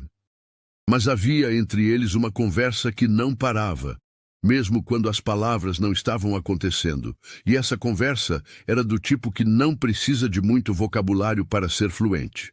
Nos fins de tarde, ele aparecia às vezes na escola com algum pretexto, que era e não era pretexto, e ficavam conversando com a porta da escola aberta para o vento e as araucárias lá fora. E havia naquelas conversas uma qualidade que Elisa guardava depois no caderno de desenhos. Não em palavras, mas em linhas. Uma mão sobre uma bancada, um perfil contra a luz, um sorriso que durava menos do que ela queria que durasse, mas que era real. E ele, que havia passado 6 anos comunicando tudo pelo ferro, havia começado a usar as palavras para Elisa, da forma específica e cuidadosa, de quem escolhe cada uma como escolhe o ferro certo para um trabalho que importa.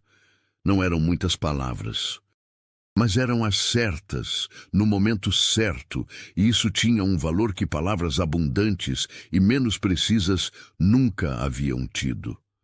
Houve uma noite de chuva forte, no início de julho, quando Elisa havia ficado tarde na escola e a tempestade havia chegado de repente, daquelas que chegam sem aviso de trovão e que desabam direto. Ela ficou esperando diminuir, sentada à mesa com o caderno aberto e a lamparina, e não havia diminuído. Quando ouviu passos na varanda da escola e depois uma batida na porta, ela soube antes de abrir.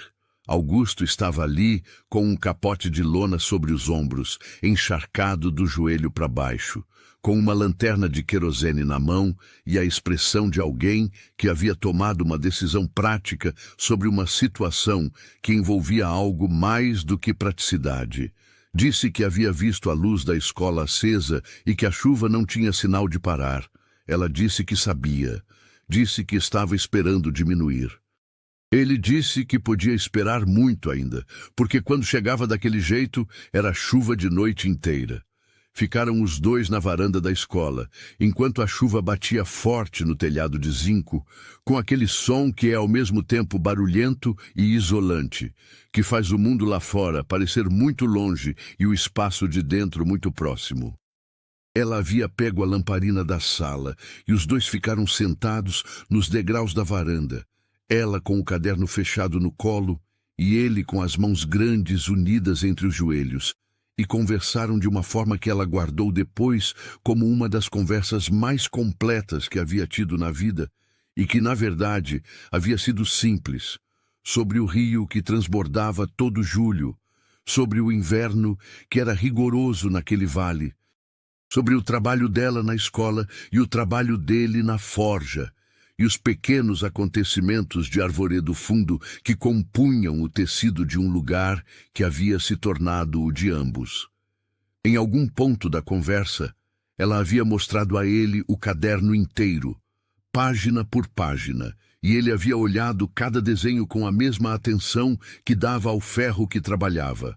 Total, sem pressa, sem o desconforto de quem não sabe como receber algo que é íntimo.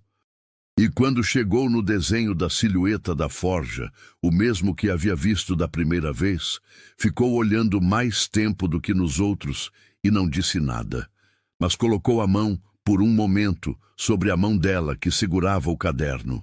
Levemente, brevemente, e depois atirou. Mas foi suficiente. A chuva parou depois de 1 hora. Ele a acompanhou até a pensão, sob o céu, que havia clarificado de repente, como costumar fazer depois das chuvas de inverno no Paraná, com estrelas que apareciam umas depois das outras, como se o céu estivesse se recompondo. Eles caminharam sem pressa pela rua de terra encharcada, que cheirava a barro e a pinheiro molhado, e ela não perguntou quando havia chegado perto de onde precisava estar com ele, não porque não quisesse, mas porque havia algumas coisas que o tempo sabe fazer melhor do que as palavras. No portão da pensão ele disse, boa noite com a voz de sempre. Ela disse, boa noite também. E quando entrou e fechou o portão atrás de si e ouviu os passos dele afastando na rua molhada, ficou um segundo encostada no portão de madeira, com o jardim de Dona Lourdes escuro ao redor, e pensou que havia lugares que eram descobertos e lugares que eram reconhecidos, e que Arvoredo Fundo havia sido o segundo tipo. Os meses que vieram foram o tipo de tempo que a gente só reconhece como especial, olhando de trás para frente, porque quando está dentro dele, parece apenas que as coisas estão acontecendo naturalmente, da forma como deveriam, sem o dramatismo que às vezes a vida coloca nas histórias de amor para torná-las reconhecíveis. Mas era exatamente essa qualidade cotidiana e real e sem artificialidade que fazia o que havia entre eles ser bonito da forma mais honesta. Havia uma qualidade de atenção que eles haviam desenvolvido um pelo outro que se expressava nas pequenas coisas. Ele sabendo, sem que ela houvesse dito, que ela preferia o café sem açúcar quando seu Belmiro trazia as xícaras no banco do fundo do galpão. Ela sabendo, sem que ele houvesse explicado, que havia peças de trabalho que ele precisava terminar sem interrupção e que nesses momentos a melhor coisa era ficar quieta na borda do galpão, deixando o silêncio ser o que era, não vazio, mas cheio, não ausência, mas presença de outro tipo. Eram o tipo de conhecimento que não se aprende de uma vez, mas que se acumula em camadas finas e regulares, como o ferro que ganha espessura numa peça que está sendo construída golpe a golpe. A vila havia percebido com a velocidade que as vilas percebem, e havia recebido com a variedade de reações que qualquer vila tem. Seu Belmiro, com a satisfação quieta de quem plantou sem alarde e viu crescer, Dona Lourdes, com o prazer aberto de quem gosta de boas histórias e estava do lado de dentro desta, o seu Quirino, que passou a sempre ter os ingredientes que Augusto precisava para as coisas que levava para a ceia de domingo na pensão antes que precisasse pedi-los. E Dona Perpétua, que havia ficado quieta por algumas semanas, e que então, numa missa de agosto, havia cumprimentado Elisa com a cordialidade genuína de quem decidiu que era hora de aceitar o que não era possível mudar e que, no fundo, admitindo para si mesma na intimidade, havia algo ali que era de fato bonito. No fim de agosto, Augusto trouxe para Elisa a flor de ferro que ela havia dito estar na cômoda do quarto. Não trouxe de volta para levar. Trouxe junto com outra, nova, que havia feito para acompanhar a primeira. Era uma flor diferente das 6 da caixa. Tinha pétalas mais abertas, um centro polido que brilhava de um ângulo diferente. E nos rebordos das pétalas havia um detalhe mínimo que era, se você olhasse de muito perto, a silhueta de um pássaro com as asas abertas. Aqueles pássaros dos seus desenhos, que às vezes não conseguiam parecer pássaros, mas que existiam do mesmo jeito. Ela ficou olhando para aquele detalhe por um tempo. Depois olhou para ele e disse que era a coisa mais bonita que alguém havia feito para ela. Ele disse que o pássaro havia sido difícil de acertar no ferro, que era um material que não gostava de detalhes tão finos. E depois ficou quieto como ficava, quando havia dito o que havia para dizer sobre o aspecto técnico, e o resto era outra coisa que não usava o mesmo idioma. Ela entendeu o resto mesmo assim. O que se seguiu não precisaria de muito mais narração do que já existe no que aconteceu antes, porque amor que funciona tem mais textura do que drama. E a textura deste era feita de coisas simples e reais. As conversas no fim de tarde, o trabalho dele e o dela que coexistiam naquela vila pequena como duas vozes numa mesma música, as tardes de domingo em que seu Belmiro aparecia com um pretexto qualquer e acabava ficando para o jantar, as festas da igreja onde Augusto havia voltado a aparecer, não toda missa, não de forma exuberante, mas presente, que era diferente de antes. E havia naquele tempo os momentos que ela desenhava sem que ele soubesse e que depois ele encontrava nos cadernos que ela ia deixando completos sobre a mesa da escola. Um perfil, uma mão, a silhueta da forja em diferentes horários do dia e em diferentes qualidades de luz. E havia os objetos de ferro que ele deixava sem aviso, sobre a mesa da escola, no banco da varanda da pensão, uma vez na cesta do mercado que ela havia deixado na borda do galpão, enquanto passava por dentro com uma pergunta. Pequenas coisas, cada uma feita com atenção que excedia a função, cada uma falando um idioma que eles haviam aprendido um do outro sem que nenhuma aula tivesse sido dada. Isso acontecia por baixo e por dentro de tudo o mais. Ela ensinando os estudantes que cresciam em confiança e em conhecimento, ele trabalhando o ferro que a vila precisava e que ele amava de um jeito que nenhuma circunstância havia conseguido mudar, a vida de Arvoredo Fundo, continuando com suas festas e suas colheitas e seus desentendimentos e suas reconciliações. O rio transbordando em julho e secando em setembro, as araucárias perdendo agulhas na virada da estação e ganhando outras, o sino da igreja chamando e a sanfona do Toninho que havia parado de ser segredo e que às vezes se ouvia na praça no fim de tarde quando o ar estava quieto. Muitos anos depois, quando as pessoas de Arvoredo Fundo contavam a história, e contavam porque era do tipo que resiste ao tempo, diziam que tinha sido algo que todo mundo havia visto, mas que ninguém havia conseguido prever exatamente, que era o jeito que as coisas boas geralmente chegam. Diziam que o ferreiro havia voltado a falar, não de golpe, não de forma que pudesse ser medida em dia específico, mas de forma que quando alguém percebeu que ele estava diferente, já havia tempo que estava.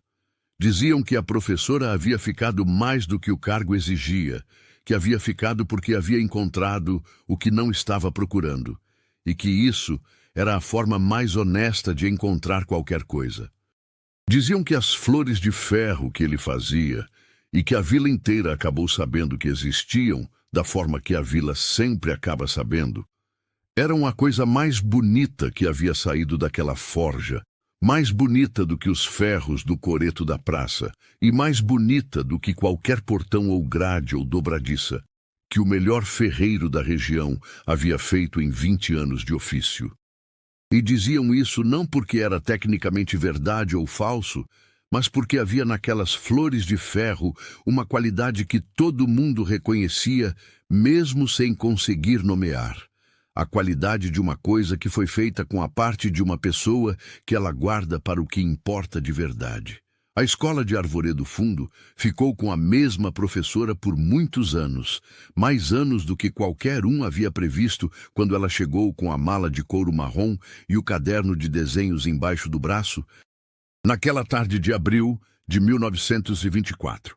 Os estudantes que ela havia ensinado nos primeiros anos foram crescendo e formando suas próprias vidas, e alguns deles mandavam os filhos para a escola da professora Elisa, com a confiança de quem sabe que um lugar é bom porque a vida mostrou que é, e a forja da rua que descia do coreto continuou com o seu som de martelo sobre ferro, regular e firme e sem pressa de parar, que havia se tornado tão parte do som de Arvoredo Fundo, que quando parava por um dia, por qualquer razão, havia sempre alguém que notava o silêncio e se sentia vagamente incompleto, como quando uma voz familiar some de uma conversa que você não sabia que estava ouvindo.